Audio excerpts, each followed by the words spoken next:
স্বাগতম সবাইকে ডিপেন্ডিং স্পোর্টসে। আমি শামসুদ্দিন ইশরাক আছি আপনাদের সাথে। আজকে আমরা যে ম্যাচটি নিয়ে কথা বলবো তা হলো গ্রুপ সি এর স্কটল্যান্ড বনাম ব্রাজিলকে নিয়ে। আজকে আমরা দেখতে পাচ্ছি স্কটল্যান্ড 4-2-3-1 ফরমেশন নিয়ে মাঠে উপস্থিত আছে এবং ব্রাজিল 4-3-3 ফরমেশন নিয়ে মাঠে উপস্থিত আছে। আজকে আমরা শুরুতেই দেখেছি 7 নম্বর মিনিটে আমাদের জার্সি নাম্বার 7 অর্থাৎ ভিনিসিয়াস জুনিয়র অত্যন্ত সুন্দরভাবে একটি গোল পরিবেশন করেন এবং ব্রাজিলকে 1-0 গোলে এগিয়ে নিয়ে যান।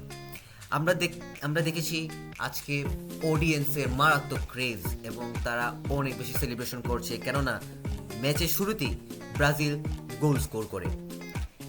এছাড়াও ঠিক 22 মিনিটের সময় আবারও ভিনিসিয়াস জুনিয়র অত্যন্ত সুন্দরভাবে একটি গোল পরিবেশন করেন এবং তাদের টিম মেম্বাররা তা সেলিব্রেশন করতে ব্যস্ত হয়ে যান, কিন্তু তাদের সেলিব্রেশনটা বেশিক্ষণ টিকতে পারেনি, কেননা ভিনিসিয়াস জুনিয়রের গোলটি ফাউল হিসেবে গণ্য হয় এবং স্কটল্যান্ডের প্লেয়াররা ও কোচ একটু স্বস্তি নিঃশ্বাস ফেলেন। এদিকে ভিনিসিয়াস জুনিয়র রেফারির সাথে একটু তর্কাতর্কিতে লিপ্ত হয়ে যান। তারপরও ব্রাজিল তাদের সর্বাত্মক চেষ্টা করেছে ডিফেন্সে এবং তারা মোটামুটি সফল হয়েছে। অন্যদিকে ঠিক হাফ টাইম শেষ হতে চলল এবং হাফ টাইমের এক্সট্রা 3 মিনিটের সময় ভিনিসিয়াস জুনিয়র হেডের মাধ্যমে একটি দুর্দান্ত গোল পরিবেশন করেন এবং ফাইনালি 2-0 গোলে হাফ টাইমের মধ্যেই ভিনিসিয়াস জুনিয়র টিমকে এগিয়ে নিয়ে যান। এদিকে স্কটল্যান্ডের কোচের চেহারা দিকে তাকানো যাচ্ছে না।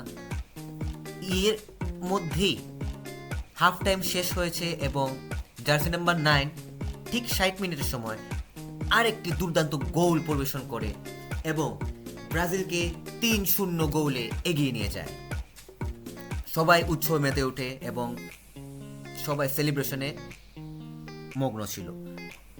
ইতিমধ্যে আরেকটি জাঁকজমক নিউজ নিয়ে আমি আছি, কেননা আজকে 981 দিন পর প্রথমবার নেইমার জুনিয়র, আমাদের সবার প্রিয় ব্রাজিলিয়ান তারকা, মাঠে উপস্থিত ছিলেন এবং উনি ওনার পারফরমেন্স যতটুকু সম্ভব দেখানো ট্রাই করেছেন এবং দেখতেই পাচ্ছেন সবাই কিভাবে উৎসবে মেতে উঠেছে নেইমার জুনিয়রকে দেখে।